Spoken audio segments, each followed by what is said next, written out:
she was also from the South. Smith was one of the early blues singers of the late 20s and early 30s. In her song, Preaching the Blues, Smith interprets the folly of the simplistic tropes of Christian salvation that masquerade as universally applicable. She puts it like this: moan them blues, holler them blues, let me convert your soul. I ain't here to try to save your soul. I just want to teach you how to save your good jelly roll. Inspired by Bessie Smith, the priestess of the flesh, James Baldwin once wrote, I want to talk about the blues not only because they speak of this particular experience of life, a life of anguish, a life of pain, but because they contain a toughness to make this experience articulate. The acceptance of the anguish that one finds in the blues creates also, he says, however odd it may sound, a kind of joy. Now, joy is a true state. It is a reality. It has nothing to do with happiness, which just does not really exist. Isn't it funny that Julian's mother expects the little boy to be happy with the shiny penny? For O'Connor, it seems that Julian's mother is the route to Teilhard's omega point because, well, she is the most dense.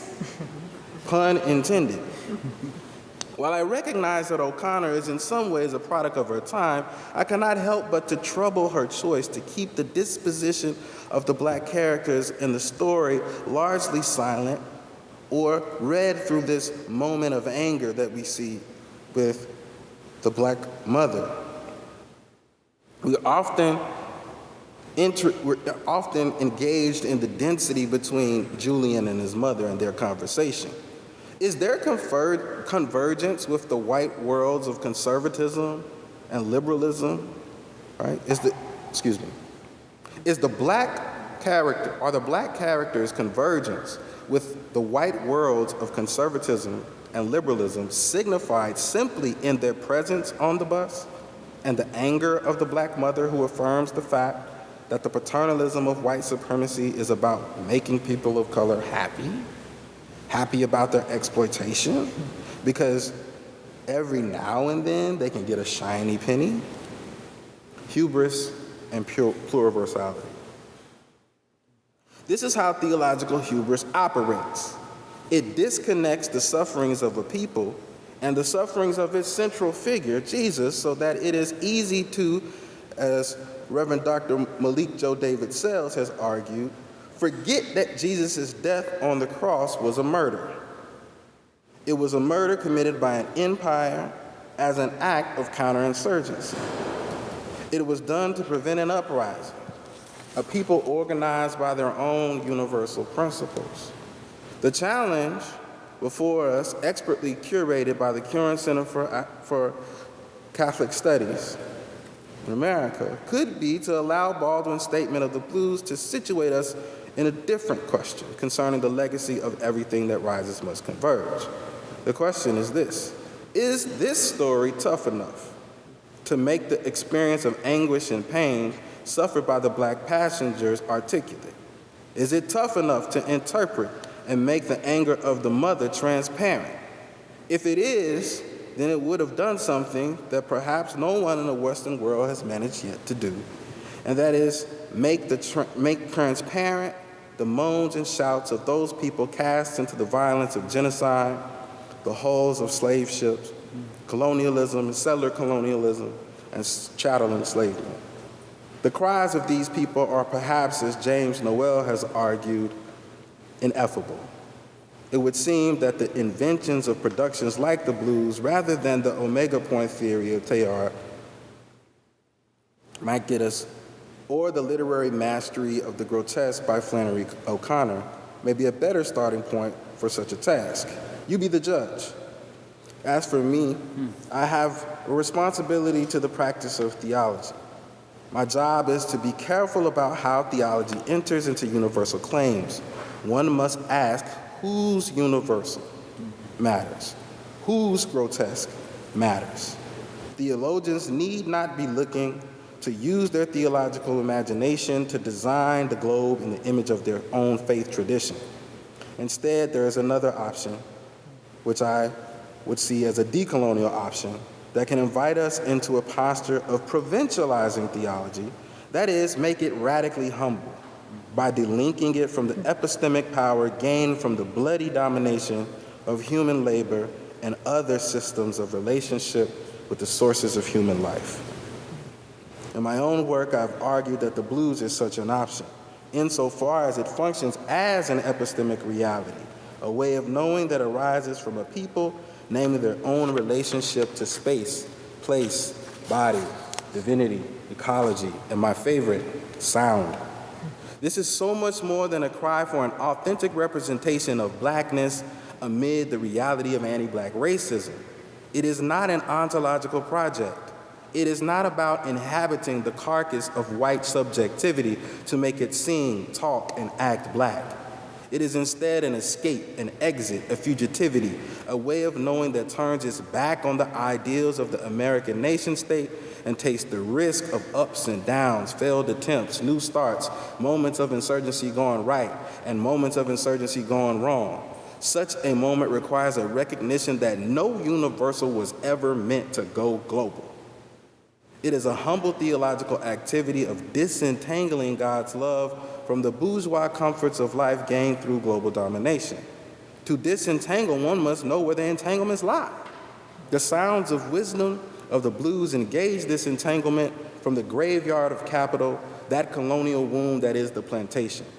From this nexus, this entanglement of the firstborn peoples of the Americas, Africans, and Europeans, right, a blues priest sings, I must be serving the devil. I can't be serving Jesus Christ, because I asked him to save me and look like he's trying to take my life. I submit that the insight of these lyrics by Funny Papa Smith is an indictment on theology, right? And its unwillingness to recognize what Charles Long, the history of religion scholar, referred to as the deep intimacy between people of color and white supremacy. It is an intimacy made opaque through signifying domination through the language and figures of the Christian tradition, yet they want to call everybody else syncretists. This is why Funny Papa Smith is not necessarily proclaiming a route into secular atheism inspired by the failure of God to not change his material condition. Instead, he could be saying that God is being used ineffectively to signify and conceal the nation state's overdependency on the domination of black life for the sake of replicating white life. He would see that a God seen in this guise is a sham. So the challenge now is as clear or as unclear as I can make it. The question is about the toughness of a discourse. Ironically, the test of the toughness of the theological discourse before the cosmology of the blues is a test of its ability to shut up, be quiet, and listen. It is a test that requires one of the most difficult tasks in religious life, to remain silent long enough to hear the revelation of God in otherwise sounds. Sounds that first appear as ineffable noise, the moans and shouts of a mother tired of the nation and all its shiny pennies. Thanks.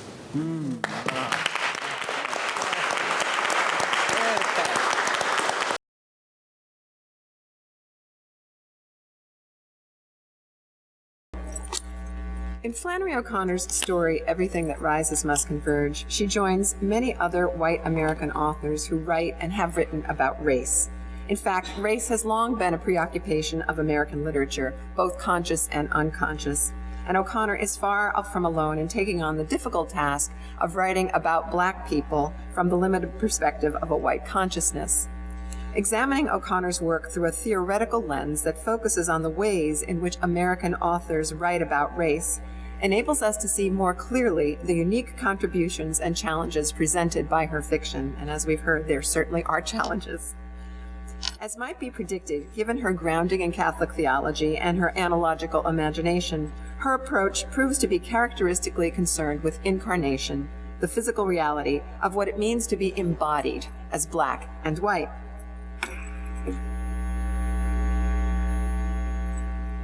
In her 1992 study of race in American literature, Playing in the Dark, Whiteness and the Literary Imagination, Toni Morrison called for a reevaluation of the American literary canon, paying particular attention to the pervasive element that she terms American Africanism.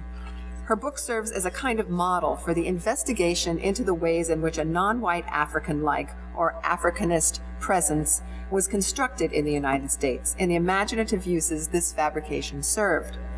Morrison focuses her analysis on a handful of canonical white authors, mostly men, Melville, Poe, Faulkner, Melville, but she also takes note of O'Connor twice, lamenting the fact that critics have not paid sufficient attention to the Africanist presence in her fiction. Quote, "Critics see no connection between God's grace and Africanist othering in Flannery O'Connor." Morrison, of course, is right. Black characters often serve as agents of grace in O'Connor's stories. In addition, given O'Connor's Catholicism, the role that her faith plays in the theological vision informing her art, attention to the bodies of O'Connor's Black characters and their place in the logical, mystical body of Christ might prove helpful in understanding the nature of this Africanist presence. Such an approach raises some fascinating questions. How are Black bodies imaged in the story? What does the Black body signify to O'Connor, and what might it signify to the reader? What does Blackness mean to someone with an analogical imagination that perceives the ways in which physical reality speaks to and of human life in the divine? We may not be able to arrive at definitive answers to these questions, but a close look at everything that rises must converge in light of Morrison's re-envisioning in O'Connor's Catholic perspective opens up some possibilities. In her opening argument for her book, Morrison suggests that Americans have long labored under the delusion that the United States was a product of white male minds. Similarly, there was for a long time a tacit agreement that American literature consisted almost entirely of white male visionaries. Morrison challenges this white blindness, asserting that the 400-year-old presence of Africans and African Americans has, quote, shaped the body politic, the Constitution, and the entire history of our culture, and has played a significant role in the development of that culture's literature. Indeed, contemplation of, quote, the overwhelming presence of Black people in the is central to any understanding of our history and our national literature. Morrison's argument holds true for O'Connor's fiction. Though it would seem that white people and white people's lives are the main focus of her fiction, this is the only kind of people O'Connor felt confident enough to write about because she understood white people. Their stories are told against the sometimes visible, sometimes invisible, but always abiding presence of African Americans. Though these characters perform minor or secondary roles, when we look closely at the stories, every Black character signifies, in some way, and signifies differently. At least part of that difference is attributable to and discernible through representations of the physical presence of each, young and old, male and female, skinned and white. An examination of the African here in her fiction demonstrates her careful attention to the body and reveals something of her thoughts about the power and limitation of embodiment.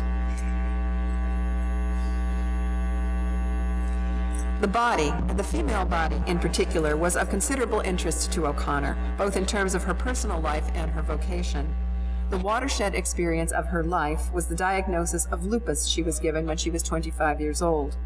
At a time when most young people are enjoying the robust health that comes with youth, O'Connor had to endure the debilitating symptoms of what she jokingly called her dread disease. For the remainder of her life, from December of 1949 until her death in August of 1964 at the age of 39, she would be subject to its severe demands and its heartbreaking frailties. O'Connor's bodily suffering instilled in her a bone-deep knowing of the trials of the human body, what it can and what it does endure, and it drove her to seek a theological understanding of embodiment and its meaning. Some of that meaning she pursues through prayer, spiritual direction, and the study of sacred and theological texts, but she also sought meaning in the way that artists do, through her craft.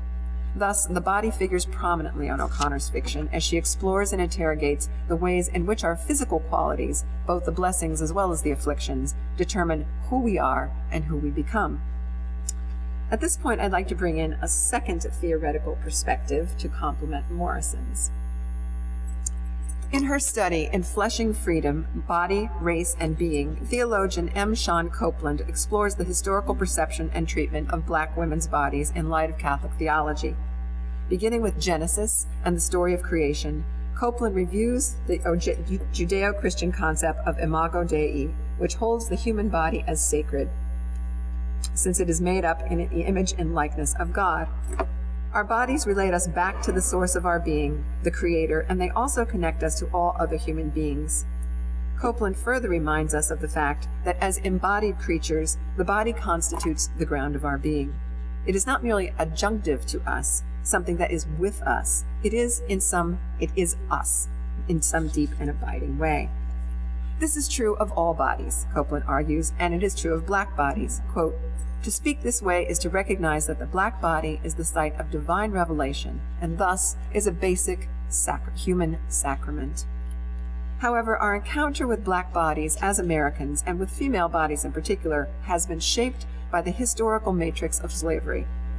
Drawing on historical sources and narratives of emancipated black women, Copeland chronicles in brutal detail the ways in which slavery perpetuated violence on women's bodies, from their first capture in their native land to the horror of the Middle Passage, through the unnatural lives they were forced to lead, characterized by back-breaking labor, sexual violence, forced reproduction, and the denial of their rights as mothers to their own children.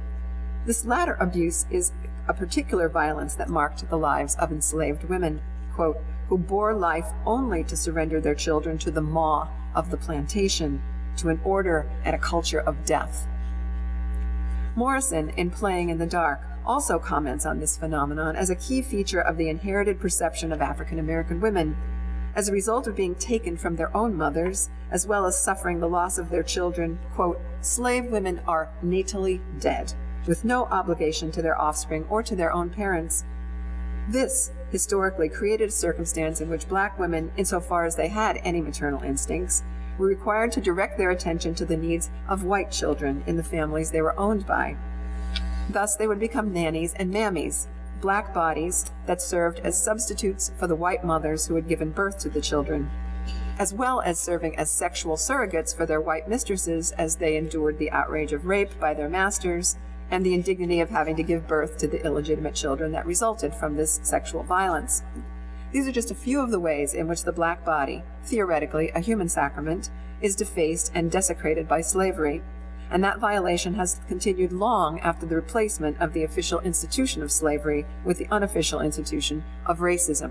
Quote, "An intrinsic evil, racism is lethal to bodies, to black bodies, to the body of Christ, to Eucharist."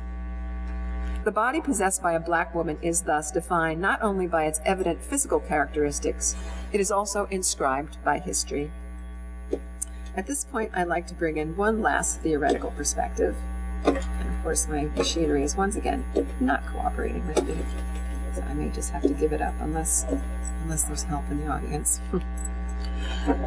I'll bring in one last theoretical perspective. Cultural anthropologist Mary Douglas, whose work Natural Symbols Copeland cites in her study, calls attention to the body's function as a code or an image for social reality when she speaks of what she calls social bodies. The social body is a construct rather than a reality, a perception of the body that is largely symbolic and which constrains the way the physical body is perceived. The social body is dependent upon the meaning and significance assigned to race, gender, sexuality, and physical traits. This meaning ascribed to human bodies on the basis of these demarcating qualities in turn influences and even determines the trajectory of concrete human lives. Copeland's study considers the relation between the social body and the physical body with regard to the lives of black women in the United States, lives which continue to be shaped by the consequences of slavery, economic injustice, the curse of Jim Crow, the threat of violence, and the pervasive conditions of racism and anti-feminism. These various ways of thinking about the body might serve to help us see O'Connor's story in a fresh light. O'Connor does not typically address current social issues in her fiction. She states in one of her letters, "The topical is poison." She goes on, however, to qualify that blanket statement, quote, "I got away with it in everything that rises. but only because I say a plague on everybody's house as far as the race business goes. O'Connor's story, in fact, is among her most provocative in terms of its handling of the race business. And if I had my slide working, I would show you a picture of a bus right now. So just imagine a bus on the screen.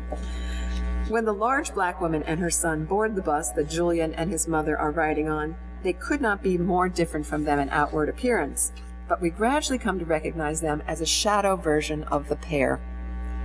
Given his role as the center of consciousness in the story, the reader sees the events unfold mostly through Julian's eyes. The observations made about the characters are his observations, and he immediately goes about studying this black woman, describing her physical body, but also implying recognition of her social body. She was a giant of a woman. Her face was set not only to meet opposition, but to seek it out. The downward tilt of her large lower lip was like a warning sign, "Don't tamper with me." Her bulging figure was encased in a green crepe dress, and her feet overflowed in red shoes. She had on a hideous hat. A purple velvet flat came down on one side of it and stood up on the other. The rest of it was green and looked like a cushion with the stuffing out. She carried a mammoth red pocketbook that bulged throughout as if it were stuffed with rocks. As is typical of O'Connor's breathtaking economy, everything we need to know about this woman for the purposes of the plot is evident in this description, as is the arc of the entire story. From the hideous hat, that is the exact replica of the one Julian's mother is wearing, thereby marking her as her black double. The passage sets up the inevitable conflict between the two, right down to the red purse, seemingly full of rocks, with which the woman will eventually strike Julian's mother, precipitating her death, and his awakening to his culpability in his mother's demise. Julian describes the woman as a giant, attributing to her a kind of mythic stature, and also implying that she, like most giants in most tales, is a bully. I guess there are some friendly giants, but not very many. Julian's own mother, by contrast, is consistently characterized as being diminutive, if a bit overweight, and vulnerable. In contrast to the black woman's ungainly feet that can't be contained by her shoes, Julian's mother's feet are, quote, in little pumps that dangled like a child's that did not quite reach the floor. The barely suppressed rage Julian sees in her protruding lower lip marks her as a type, the archetypal angry black woman upon whom much violence has been inflicted and who is just waiting for an object to unleash her righteous rage upon. This is further confirmed as the woman sits beside Julian, seething, as she notices the similarity between her hat and that of the supercilious white woman across the aisle. She is not amused. Julian concentrates his attention on the woman, describing her through a series of similes and metaphors as an angry cat, a monkey, a volcano about to become active, and finally, after she explodes with rage at the end of the story, a piece of machinery that had been given 1 ounce of pressure too much. It is notable that Julian describes the woman's identity mostly in terms of animals, forces of nature, and machinery, as if she were not fully human. In the rare moments when he does highlight her in human terms, he sees her as very female, noting the mammoth bosom and the red pocketbook upright on the bulging green thighs, terms that emphasize her gender, her sexuality, and her maternal qualities. This is another archetype commonly occurring in white people's characterization of black women, the combination of sexuality and maternity in the same person. In addition, later on, as Julian castigates his mother for trying to give the woman's little boy a penny, and thereby brings retribution upon herself, he describes the black woman as, quote, an uppity Negro, although he admits she is more than that, and, quote, the whole colored race, which has risen up to punish his mother for a lifetime of racist crimes. His perception of her social body trumps any perception of her actual body, preventing Julian from any human connection with this woman. Far from being, quote, a human sacrament, in Copeland's terms, her body is an affront, a violent reminder of a racist past and present, and therefore a source of physical and psychic pain to white people. Since we never get access to the woman's consciousness in the story, and this is typical of O'Connor, she does not enter into the black people's consciousness, something that Alice Walker congratulates her for because she has no business trying to understand something that's beyond her. But since we never get into access to her consciousness, we cannot know the particular source of her rage any more than Julian can. So granted, our compassion as readers is minimal. However, as inheritors of a culture based on violence against African Americans, we can guess the outrage that begets her outrage. It is not clear how much control O'Connor has or can have over the dynamics of the story. In her letter, in which she suggests that she, quote, got away with her topical story focused on integration because she said a plague on everybody's house, she implies that there is equal blame to go around for the violence that has unfolded during the civil rights movement, both on her imagined bus and on the real buses in the South. Granted, it is likely true that O'Connor is making a theological point here. Original sin and its results are part of human nature, regardless of race. However, the contemporary reader who has borne witness to the upheaval of the civil rights movement, to the crimes perpetuated against peacefully protesting African Americans by the white establishment, and to the ways in which the movement ultimately served to promote the common good, views the dynamics of the story primarily in historical, political, and ethical terms rather than a purely theological one. We see the rage of the black woman as a rage against injustice. And though her reaction to the paternalistic condescension of a racist white lady might seem extreme, it is understandable and even justifiable in some measure. Julian's mother's belief in her white supremacy is built on 400 years of hatred and violence towards blacks, though of course she doesn't understand that. And the African American woman strikes out at that horrific legacy as much as she does at Julian's mother. O'Connor's antidote to this potential sympathy on the reader's part towards the black woman is Julian, who pretends to believe in racial equality, but is in the end a worse sinner than his mother on account of his hypocrisy. Julian is a stand-in for the liberal reader who would champion the black woman, at least in principle. The unseemly sight of this terrible son berating his stricken mother at the end of the story is not lost on the reader. You cannot sacrifice your mother on the altar of racial justice, or on any other altar for that matter, without dehumanizing yourself. We are implicated in Julian's psychic and filial violence.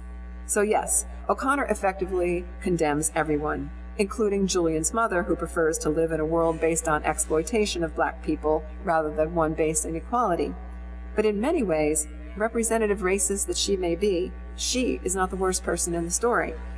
Our sympathies are meant to lie with her as she lies dying on the sidewalk, while Julian mocks her and the black woman flees back into the darkness she emerged from. It is precisely at this critical impasse precisely at a critical impasse such as this one between intended meaning and perceived meaning in the text that Toni Morrison's vantage point becomes helpful. In Playing in the Dark, she describes how she came to appreciate the subtle ways in which Africanist presence works in American literature. Quote, I began to see how the literature I revered, the literature I loathed, behaved in its encounter with racial ideology. American literature could not help being shaped by that encounter. Yes, I wanted to identify those moments when American literature was complicit in the fabrication of racism, but equally important, I wanted to see when literature exploded and undermined it.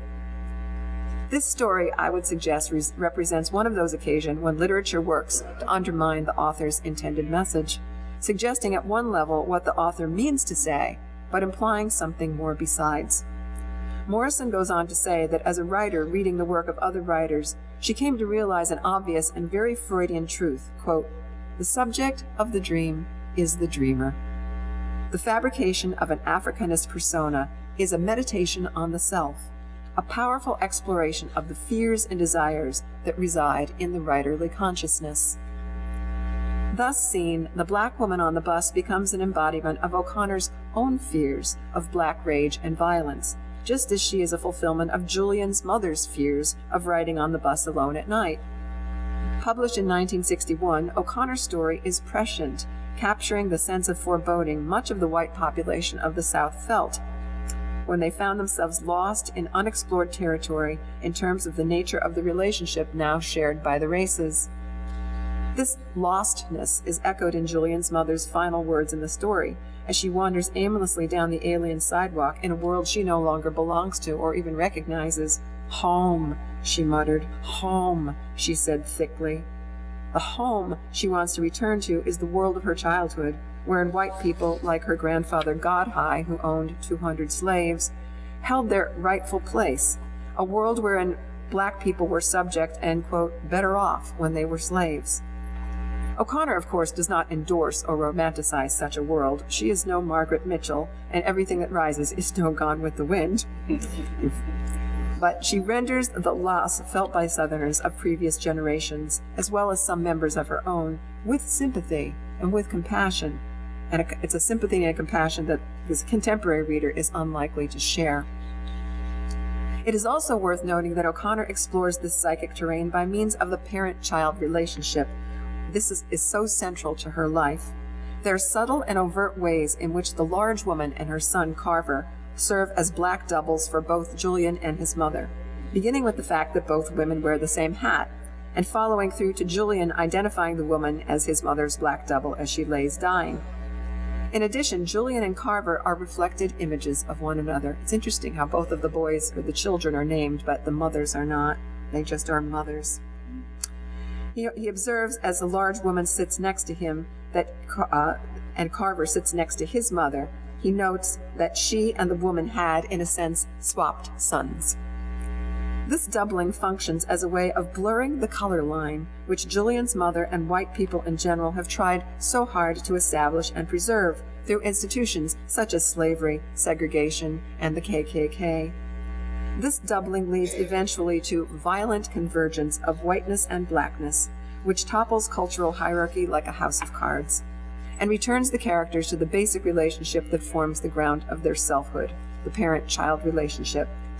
It is both poignant and pathetic that at the end of the story, Julian, the unappreciative son who has done all he can to demean and separate himself from his mother, tries to reclaim her and to reclaim the relationship he has secretly wished to sever.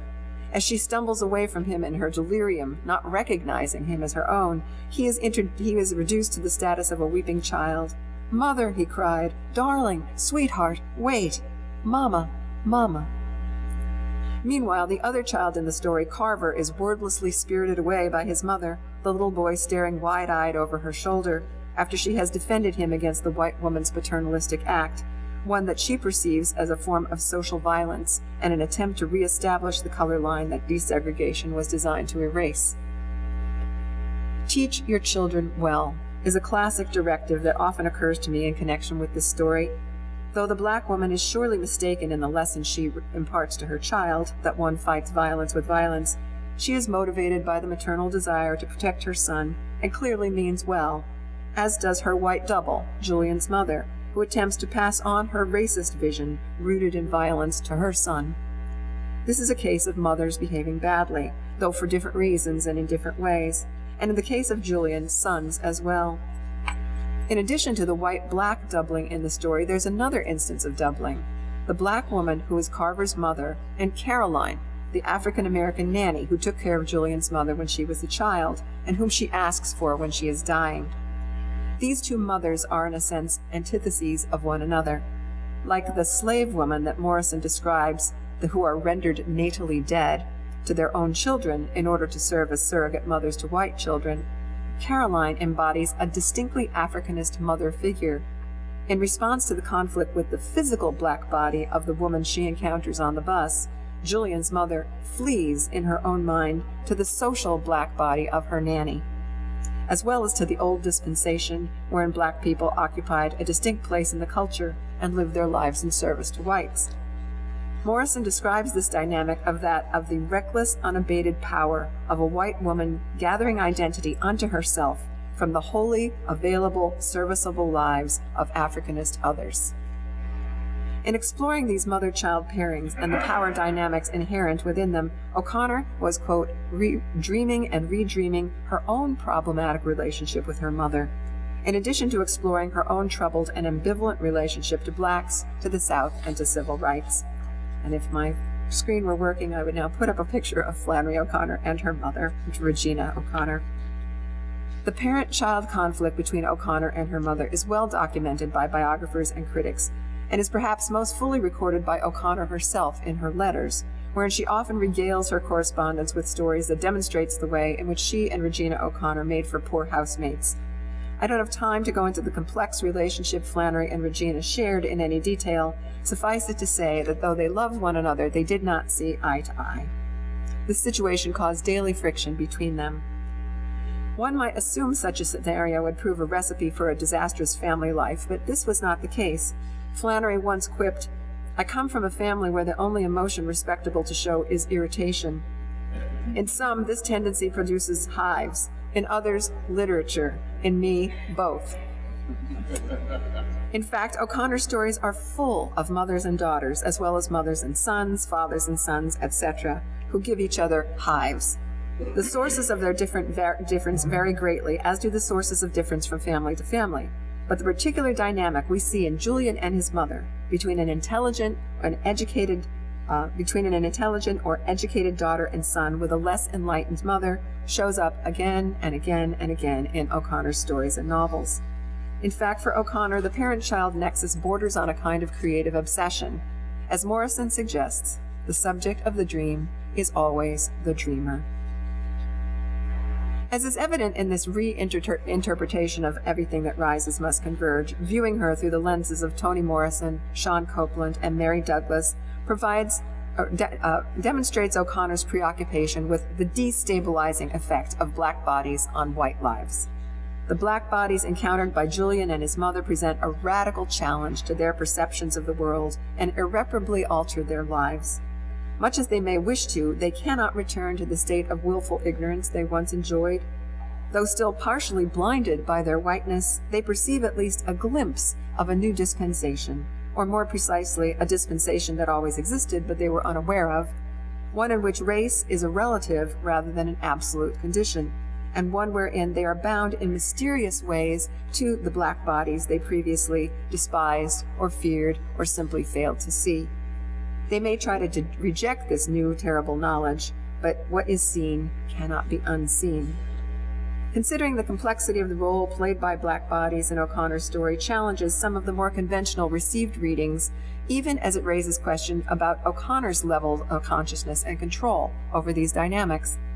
This may lead to some uneasiness on the part of some readers. There is a natural desire to defend the writers one admires against suggestions that they may not unerringly make the best choices, be they moral or artistic. However, O'Connor does not need our defense. Such is the power and authority of her work that it withstands scrutiny and in fact becomes richer and fuller the more we subject it to hard questions. In Playing in the Dark, Morrison issues a challenge to readers of O'Connor and all other great American writers as well. Quote, "All of us, readers and writers, are bereft when criticism remains too polite or too fearful to notice a disrupting darkness before its eyes." The issue of race constitutes both a disrupting darkness and an abiding presence in O'Connor's story and throughout her work. Though it may be true that she deals with the subject of race and racial dynamics with varying degrees of success, the bottom line is that she looked hard at what is hard to look at, and she refused to look away. O'Connor attempted to write about this supremely difficult subject during one of the most challenging periods in American history, and especially in the American South in particular. Exploration of O'Connor's representation of race in this story and in others provides a sense of the power and probing honesty of her work. As an artist, Flannery O'Connor was neither fearful nor was she polite. We honor her work by reading it in the spirit in which it was written. Thank you.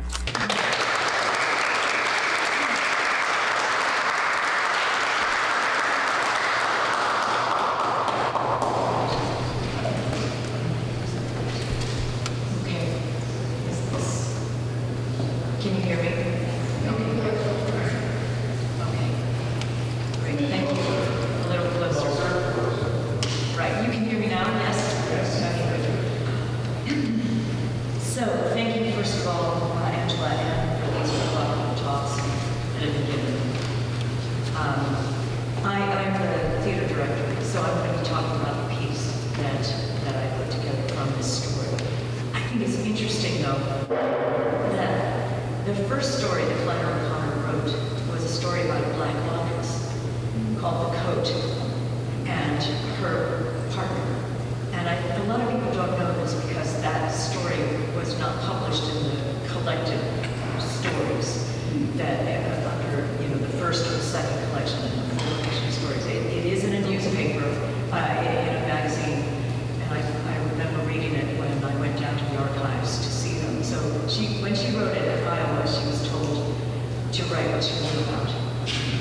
So I just think that's a really interesting prologue to understanding Flannery, her interest in what was beyond herself, and trying to understand. So the story, first of all, there are two things. There's what she did, and then what I did in the making of it in the theater. She said it in a world. It's about a mother and a son, right? And they are a white mother and a son, and the dialogue and the dialectic and the between the two of them. She said it in a world that O'Connor lived in, infected by racial hatred, so that she had the courage to write this story and to talk about this subject at that time, I think is remarkable. That the two whites, the mother and the son, she satirizes, of course, and slyly and humorously, and I think that's a key to the understanding of her